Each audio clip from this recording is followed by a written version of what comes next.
Bonjour à tous. Et si la prochaine grande crise financière, si elle ne commençait pas par un simple accident de parcours, mais plutôt par un acte totalement délibéré?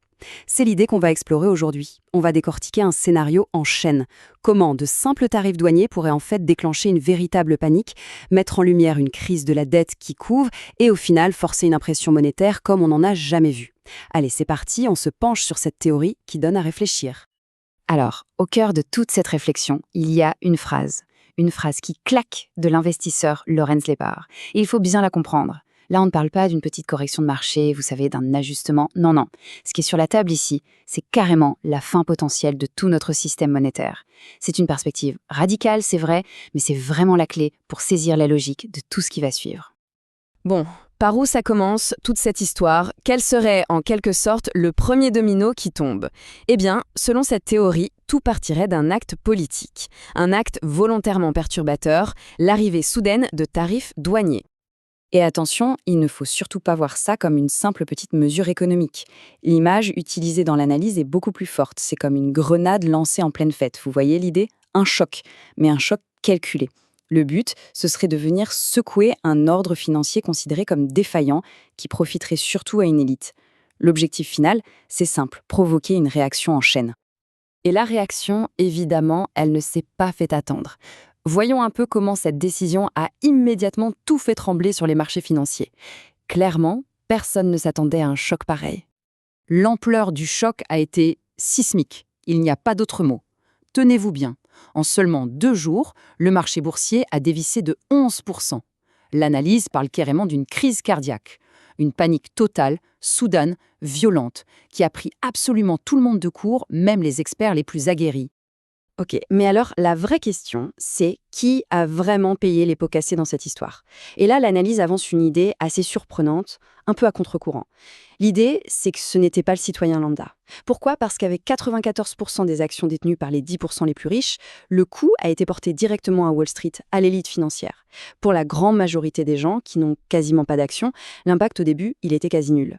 Donc la conclusion de l'analyse, c'est ça. C'était un coup chirurgical, un coup ciblé.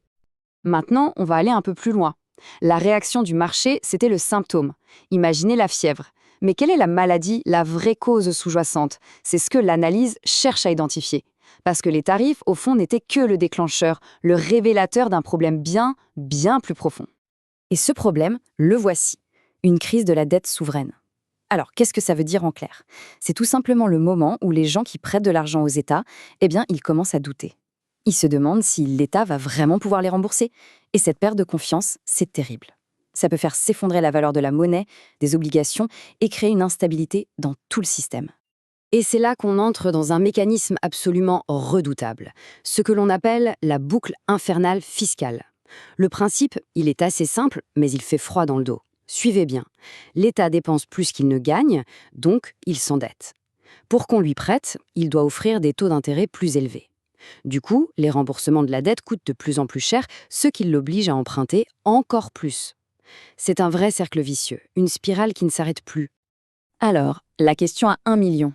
Comment on sort de cette spirale? Quand on est au bord du gouffre, avec un risque d'effondrement total, que reste-t-il à faire? L'analyse est assez catégorique là-dessus. Il ne resterait qu'une seule et unique option. Une intervention massive qu'on surnomme la grande impression. Et pour comprendre de quoi on parle, il suffit de regarder le passé récent. C'est une véritable escalade. En 2008, on a injecté 3 000 milliards de dollars, étalés sur 3 ans. En 2020, pendant la crise du Covid, on est passé à 5 000 milliards en seulement 18 mois. Vous voyez la tendance? À chaque crise, il faut plus d'argent et plus vite. La question qui tue, c'est pour la prochaine, ça sera combien? L'estimation qui est avancée pour la prochaine grande impression est juste vertigineuse. On parle potentiellement de 10 000 milliards de dollars. 10 000 milliards!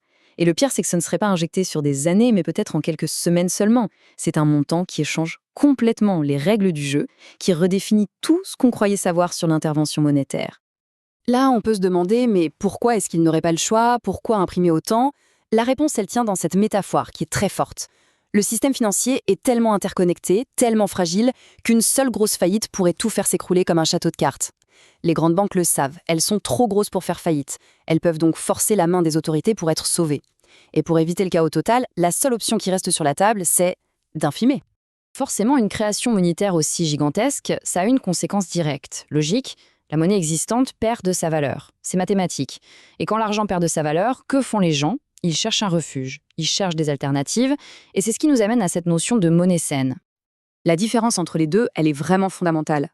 D'un côté, on a ce qu'on appelle la monnaie fiduciaire, comme le dollar, l'euro.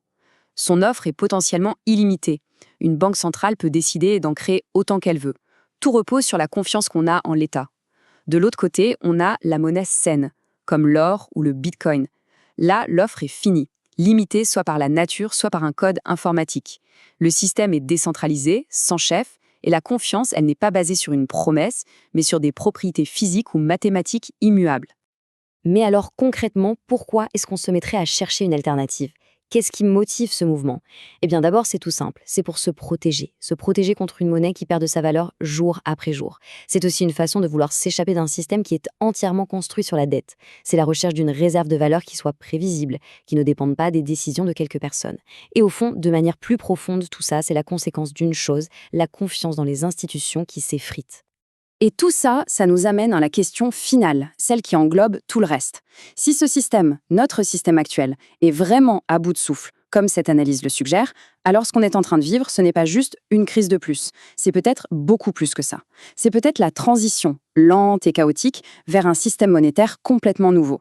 C'est une réflexion qui va bien au-delà des graphiques et des chiffres et qui touche au fondement même de ce qu'est